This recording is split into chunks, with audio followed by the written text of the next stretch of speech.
Hello and welcome to learning chemistry with S K Verma. दोस्तों, आज इस छोटे से वीडियो में एक छोटे से लेकिन बहुत ही काम की बात के साथ आज हम लोग मिल रहे हैं। और वो जो काम की बात है, इस वीडियो का जो टाइटल है वो आपको ऊपर दिख रहा होगा, एनटीपी और एसटीपी का क्या चक्कर है। एक्चुअल में मार्केट में आप जानते हो अलग अलग बुक्स मिलती हैं जिनमें कोई वही डेटा एनटीपी पे रिपोर्ट कर रहा है, कोई न्यूमेरिकल में एनटीपी को शामिल कर रहा है, किसी और बुक में एसटीपी को शामिल किया हुआ है। ठीक है, तो स्टूडेंट्स को कन्फ्यूजन होता है कि आखिर ये एनटीपी और एसटीपी का चक्कर क्या है। कभी तो एनटीपी आ गया सामने, कभी एसटीपी आ गया सामने, तो क्या करना है, हमें कौन सा डेटा लेना है, कौन सा नहीं लेना है, इसी की आज हम लोग बात करने वाले हैं। और ये इन्फॉर्मेशन आपके लिए काफ़ी काम की साबित होने वाली है। मैं अपनी जगह पे आ जाता हूँ और अब हम लोग शुरू करते हैं। क्या एनटीपी और एसटीपी का आखिर क्या चक्कर है। ओके, तो सबसे पहले हम लोग क्या करने वाले हैं, ये जो टर्म्स हैं इनको डिस्कस करने वाले हैं, उसके बाद देखेंगे कि इसका अंतिम कंक्लूजन हमारे लिए क्या रहता है। ओके, तो सबसे पहले हम बात करते हैं एनटीपी की।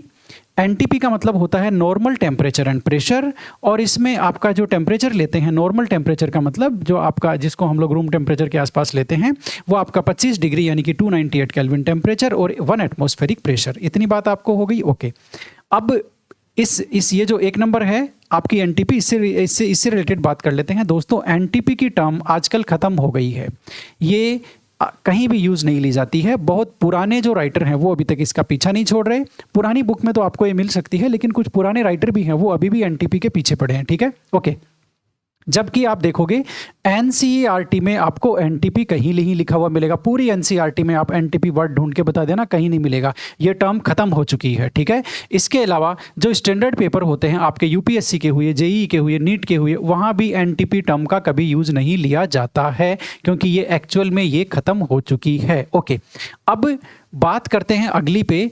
एनटीपी के बाद में है आपकी एसटीपी। एसटीपी का मतलब होता है, इन्होंने देखो प्रेशर तो वही रखा है इन्होंने, लेकिन इन्होंने क्या किया, टेम्परेचर को क्या बोलते हैं, टेम्परेचर को इन्होंने चेंज कर दिया। टेम्परेचर को कर दिया अब 273.15 के, यानी कि आपका ये 0 डिग्री के आसपास, 0 डिग्री। ठीक है, 0 डिग्री टेम्परेचर और 1 एटमॉस्फेरिक प्रेशर। ओके, ये हमारी एसटीपी की डेफिनेशन है, स्टैंडर्ड टेम्परेचर एंड प्रेशर की। ये बहुत ही काम की है एसटीपी, और इस पर आइडियल गैस का जो मोलर वॉल्यूम है, जो आपको उसमें न्यूमेरिकल में लेना है, वो है आपका 22.4 लीटर। ठीक है, ये आपको आइडियल गैस का मोलर वॉल्यूम ये आपको यूज़ लेना है। ओके, अब प्रॉब्लम यहाँ आती है, चलो प्रॉब्लम की हम बाद में बात करेंगे। ओके, नंबर 3 को देख लेते हैं। नंबर 3 में इन्होंने क्या किया, ये जो एसटीपी की डेफिनेशन है इसको इंप्रूव कर दिया। कैसे इंप्रूव किया, इन्होंने कहा, इन्होंने देखो टाइम के साथ साथ यूनिट कन्वेंशन चेंज होता चला जाता है। पहले एटमॉस्फेयर में प्रेशर मेजर होता था, उसके बाद में प्रेशर की जो स्टैंडर्ड यूनिट है बार को एक्सेप्ट किया गया, और पूरे वर्ल्ड में मतलब बार में डेटा एक्सप्रेस किया जाने लगा। तो एसटीपी की डेफिनेशन को भी रिवाइज करना पड़ा, और इन्होंने कहा टेम्परेचर तो हम वो ही ले लेंगे 273.1 के, यानी कि 0 डिग्री। ठीक है, लेकिन प्रेशर को हम 1 एटमॉस्फेयर की जगह क्या कर देते हैं, 1 बार कर देते हैं। इतनी बात आपको समझ में आ गई। ओके, तो ये एसटीपी की क्या है, नई डेफिनेशन है दोस्तों, और ये एसटीपी की ओल्ड डेफिनेशन है। ये आपको समझ में आ गया। ओके, अब जो नई डेफिनेशन है एसटीपी की, ठीक है, जाहिर सी बात है उसमें देखो प्रेशर आपका कम हो गया। 1 एटमॉस्फेरिक प्रेशर 1 बार प्रेशर से ज़्यादा होता है, इसलिए ज़्यादा प्रेशर पे वॉल्यूम कम होता है। तो ये आपका ज़्यादा प्रेशर पे वॉल्यूम 22.4 था। जैसे ही 1 बार प्रेशर पे हम मोलर वॉल्यूम लेंगे तो 1 बार प्रेशर कम होता है, इसलिए 1 एटमॉस्फेयर से, इसलिए इसमें आ गया 22.7 लीटर आइडियल गैस का मोलर वॉल्यूम। अब आता है न्यूमेरिकल सॉल्यूशन में आपको क्या करना है, मैं आपको बताता हूँ। एनटीपी पर तो गैस का, आइडियल गैस का मोलर वॉल्यूम कुछ होता ही नहीं है। ठीक है, वो रिपोर्टेड नहीं है। ओके, मतलब उसका कोई यूज़ नहीं है। ठीक है, अब दूसरी बात ये हो गई कि आपको न्यूमेरिकल में बहुत बुक्स में एनटीपी लिखा हुआ मिलता है, लेकिन उसके बाद भी आइडियल गैस का ये वॉल्यूम आपको यूज़ करना होता है। तो एक्चुअल में वो एनटीपी गलत लिख रहे हैं, उनको नहीं लिखना चाहिए। ये बात हमें समझनी है कि चाहे किसी बुक में एनटीपी लिखा हो चाहे एसटीपी, एनटीपी लिखा हो चाहे एसटीपी, वापस सुन लो, एनटीपी लिखा हो चाहे एसटीपी, आइडियल गैस का मोलर वॉल्यूम 22.4 ही लेना होता है। ठीक है, इतनी बात क्लियर हो गई। एक्चुअल में वो एनटीपी लिख रहे हैं, वो गलत लिख रहे हैं, है ना, लेकिन कोई बात नहीं, हम इस बात को पकड़ लिया है हमने, इसलिए हम वो चाहे एनटीपी लिखे चाहे एसटीपी, हमें 22.4 ही मोलर वॉल्यूम लेना है। अब बात ये आती है कि एसटीपी की डेफिनेशन जब रिवाइज हो गई और नई एसटीपी की डेफिनेशन आ गई आपकी 273 20.1 केल्विन 1.5 केल्विन यानी कि 0 डिग्री और 1 बार प्रेशर आपका आ गया, जिसमें मोलर वॉल्यूम भी आपका डिफरेंट है 22.7 लीटर। ठीक है, तो फिर एसटीपी लिखा हो तो हमें कौन सा लेना है, 22.4 लें कि 22.7 लेंगे आइडियल गैस का मोलर वॉल्यूम। देखो आपको यदि एसटीपी मतलब आपको ये जो 22.7 वाला है ना, वो तभी आपको यूज़ लेना है जब न्यूमेरिकल में ये कंडीशन लिखी हो।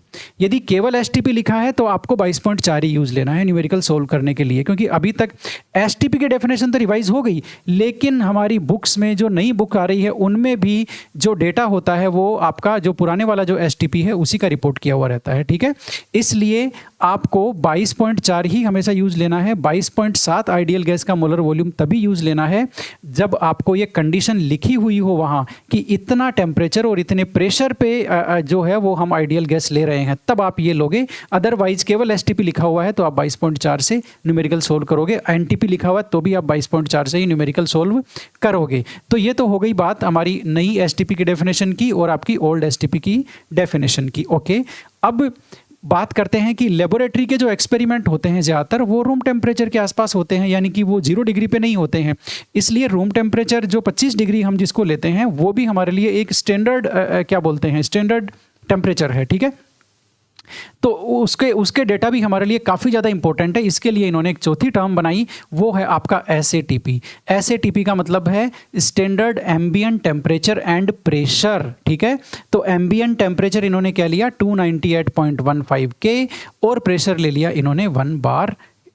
ठीक है, प्रेशर 1 बार के, यानी कि ये 25 डिग्री आपका हो गया क्या टेम्परेचर और 1 बार प्रेशर। अब इस पे जो गैस का मोलर वॉल्यूम है वो कितना है, वो है आपका 24.789 लीटर। ये लो कुल मिला के 24.8 लीटर बोल सकते हैं सीधा सीधा। ठीक है, तो ये आइडियल गैस का मोलर वॉल्यूम है। बात आपको समझ में आई।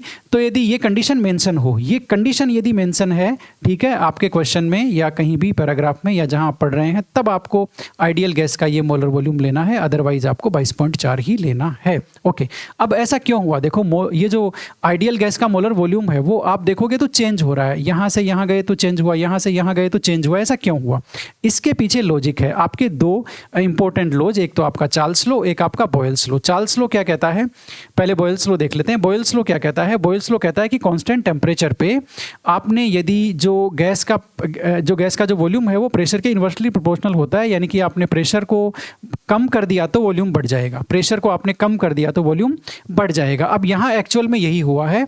आप ओल्ड एसटीपी से न्यू एसटीपी पर जब आते हैं, ठीक है, तो देखो आपका जो वॉल्यूम है वो बढ़ गया, 22.4 से 22.7 हो गया। ऐसा क्यों हुआ, क्योंकि आपने प्रेशर को कम कर दिया। ये लो 1 एटमॉस्फेरिक प्रेशर से आपने 1 बार कर दिया। आप कहोगे 1 एटमॉस्फेरिक प्रेशर से 1 बार किया तो क्या 1 बार कम होता है क्या 1 एटमॉस्फेरिक प्रेशर से? यस, बिल्कुल कम होता है। ये देखो 1 एटमॉस्फेरिक प्रेशर का मतलब इतना पास्कल होता है, 1.013 × 10⁵ पास्कल। लेकिन एक बार का कितना होता है, एक बार में केवल 10⁵ पास्कल होता है। इसका मतलब क्या हुआ, इसका मतलब आपका सीधा सीधा हो गया कि जो 1 एटमॉस्फेरिक प्रेशर है वो 1 बार प्रेशर से आपका ज़्यादा होता है। इसलिए जब प्रेशर ज़्यादा होगा तो वॉल्यूम कम होगा। तो 1 एटमॉस्फेरिक प्रेशर पे आपका वॉल्यूम कम है 22.4, और जब आपका प्रेशर कम हो गया तो वॉल्यूम आपका बढ़ गया। ओके, अब एक बात और हो गई क्या कि यहाँ से यहाँ एसटीपी से एसएटीपी में गए, फिर भी आपका जो आइडियल गैस का मोलर वॉल्यूम है वो बढ़कर के 24.8 हो गया। ऐसा क्यों हुआ?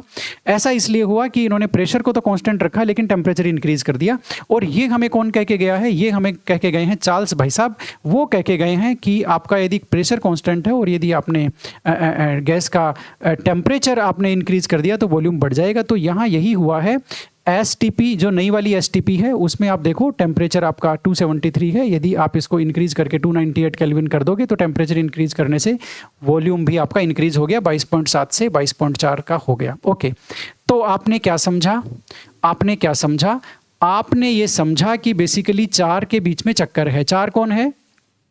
NTP, old STP, new STP और एसएटीपी। ठीक है, एनटीपी खत्म हो चुका है पूरी तरह से। एनटीपी अब जो पुराने ऑथर है या पुरानी बुक है उन्हीं के साथ मिलेगा, अदरवाइज आपको नहीं मिलेगा। दूसरा पुराना वाला एसटीपी, यस वो मैदान में है, वही चल रहा है। सारे न्यूमेरिकल सोल्व करने के लिए आपको 22.4 की वैल्यू को फॉलो करना होता है।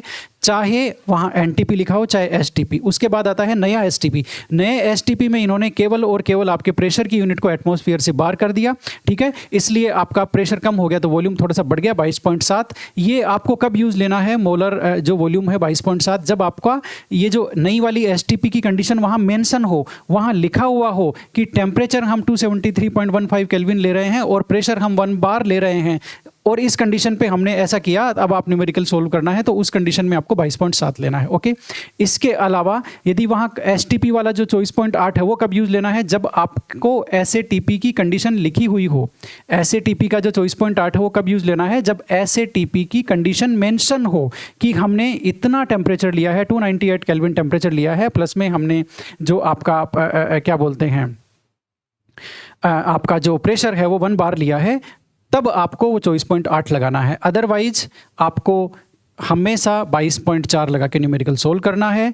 तो कंडीशन आपको कौन सी लेनी है, एसटीपी का मतलब हो गया आपका क्या बोलते हैं 273.15 केल्विन और आपका 1 एटमॉस्फेरिक प्रेशर, ये डिफ़ॉल्ट मीनिंग है, ठीक है। अदरवाइज बाकी एसटीपी, नया वाला एसटीपी और जो पुराना वाला एसटीपी है वो यदि लिखा हुआ हो तो ही आप उसको फॉलो करेंगे। बात आपको समझ में आ गई?